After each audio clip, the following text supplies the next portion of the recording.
The first ever Caribbean Games were held this year from June 29th to July 4th in Guadeloupe. We had the honor of being represented by 4 of our athletes, Namibia Clavier, Boyden Peets, Ebiye Ogoun, and Sharim Hamilton. Accompanying these athletes was Lonzo Wilkensin, chef de mission, hopefully I'm saying that right because my French is rusty, and Azuredee Phillip, who served as team support personnel. So today we welcome 3 of the representatives to GMSKN, Lonzo Wilkensin, Namibia Clavier, and Ebiye Ogoun.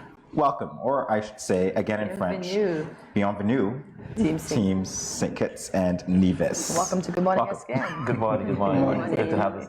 All right, definitely good to have you. So let's talk about how the team became part of the games in the first place, the registration process, and whether the country was handpicked or not. Who wants to take that one? Well, I'm jumping first. Good morning to everybody. Yes. What I want to say though, it's almost an Olympic game, but it's a Caribbean Olympic game. Okay. Yes, that's why I want to make sure it's out there. Each national sport is responsible for their team. Yes. And then once that team is selected, it is given over to the Olympic. Okay. And the Olympic will take it. Ooh. So I just want to make sure I understand that. So it's not handpicked by anybody. Okay. You have to qualify. So the NACAP, the North American and Central American organization, would do the ranking and let you know if your team or individual are qualified. At this meet, there were 7 events. We had football, but futsal. Because we don't play futsal here in St. Kitts, we were not able to qualify. Okay. And so the only sport that we got qualified with was track and field. Okay. So they had netball, they had swimming, judo, you name it, basketball, 3-on-3 basketball. That is, again, we don't play here. That's something we need to start to do in order to get qualified. Okay. So NACAP would look at the ranking and then tell you your team is qualified to play against this other team. So unfortunately, we don't have track and we got our athletes there. As it pertains to qualification for track athletes, there's a standard. And so NACAP will put out a standard for the athletes to qualify. If nobody qualifies for that standard, then they'll look for the best persons to suit the country or to represent the country. Okay. And so that's how they do it. I don't know if that helped in some way. But St. Kitts is a big country on netball. Why didn't the netball team go? The same process? The Caribbean game is designed for young future Olympians. Okay. So it's under 23. Okay. Think about it, we haven't played an under 23 netball game in a while. Oh, okay. Because of the COVID, we had a lot of lockdown. Other countries opened up early, had sports. So their under 23 team got qualified for this kind of game. So that's something we need to look at going down the road. Please, all the areas that we need to look at, we need to look at quick so that we can get on board. Yes. Yeah. Okay. So we need to get going. 3-on-3 basketball, futsal, and the netball, and get our teams qualified. Well, that makes sense. At least you were there, so then you understand what the games are like. So you're going to bring that motivation hopefully back to say, let's put St. Kitts on the map with these other sports that we can compete in. What I want to talk to though, based on the qualifying standard, and we didn't have anybody making the qualifying standard athletically. So because NACAP normally rank the athletes based on North American and Central American ranking. Okay. When they clear this one, if you want to call it that way, what left over would be the Caribbean athletes, and then they start ranking them from there. Okay. Luckily, we got 6 athletes qualified. Congrats. 2 females, 4 males. Unfortunately, 2 of the athletes couldn't make it for reasons. So we end up with 4 athletes total. Okay. Nice. That's so good. I mean, honestly, I'm eager to hear about your experiences, guys, because obviously this is the first game here. So let's start with you, Namibia. What was it like? First off, the culture was totally different, and it was fun to finally experience the French culture, as my last name is French, Clavier. So it was actually fun to experience their culture and get a little taste, even though it's in the Caribbean. They still practice a lot of French practices, so it was like a mini France in the Caribbean. As a matter of fact, talking to you just now, you reminded me that the last time we had a conversation, because we spoke with her on Zoom, you had a meet coming up. Yes. And we didn't get to find out how you performed in that meet. I actually did get what I wanted to do at that meet done. The time really went down after that meet. I still didn't get to my overall goal this season, but I'll take what I got this season and just come back harder next season. I like that. All right, that's what we want to hear. That's exactly what we want to hear. So, Ebiye, what about you? It was a great experience, you know. Wonderful, nice culture, nice area to have the games held. Nice people. Nice. You know, it was a great experience for me and for my team and everything. So, anybody here parlez-vous français? Merci. Petit peu? I think we need subtitles, huh? All right, so let's talk again to you two athletes. Obviously, you're not new to this because you wouldn't be able to participate in this game, never mind any other, if you were not into training and so on. So how long have you been participating? To be honest, you could say I've been doing track since I've been in Pampers. Since preschool, I've been participating in the sports days, and my mother saw from that young age that, wow, this child is going to be something.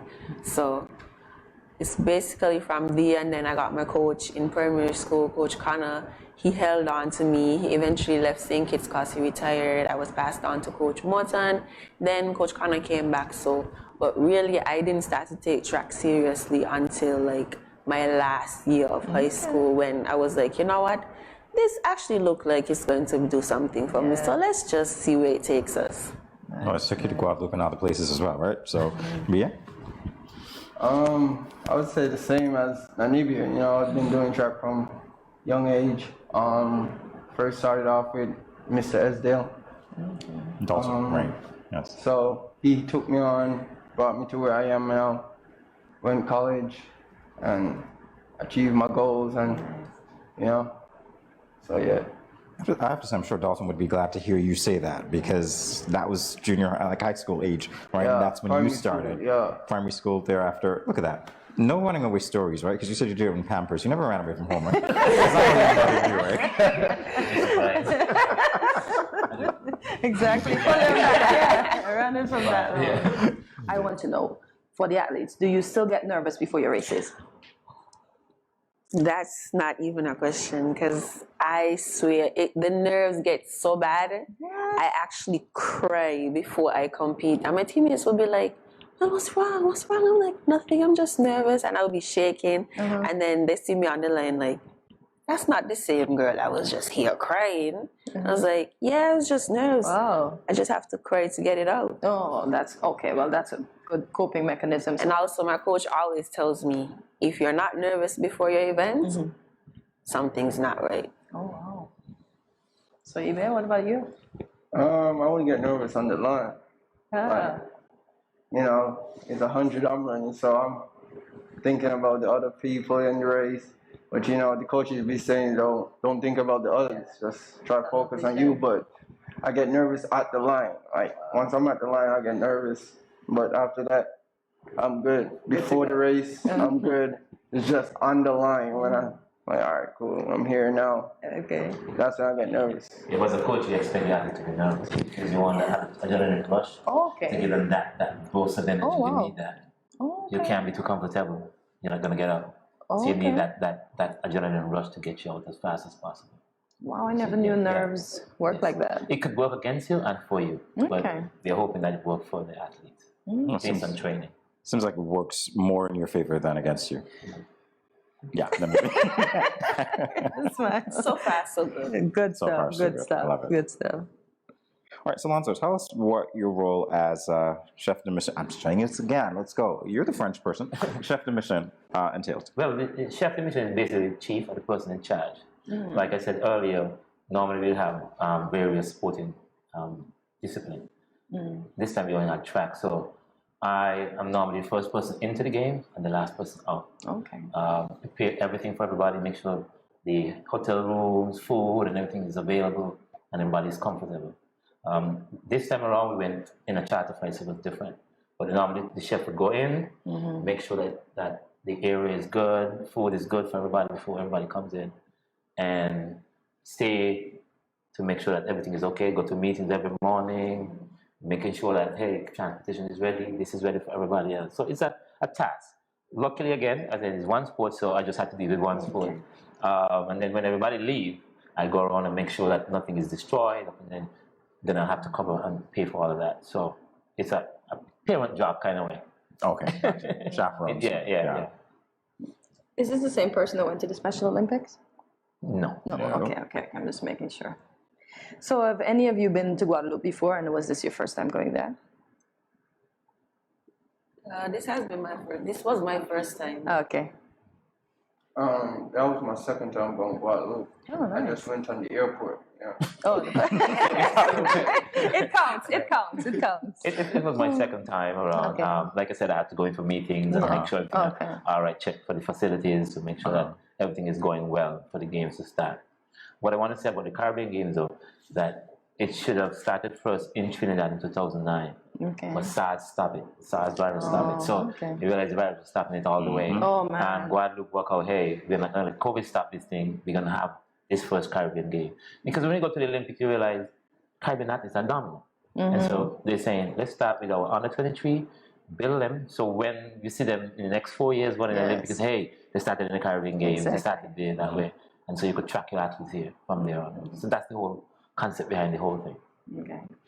I love it. I see the youth. Obviously, you guys, as I'm talking to you, of course, off camera, you're not resident here. You came for this particular meet, right? It's a little bit of both because technically my home is here, but I go to school overseas, so I have to make home there so I can feel comfortable. So you could say a little bit of dual residency. I love the flair, I love it. And you really the accent as well. Yeah. Namibia? I would say the same as Namibia too. Okay.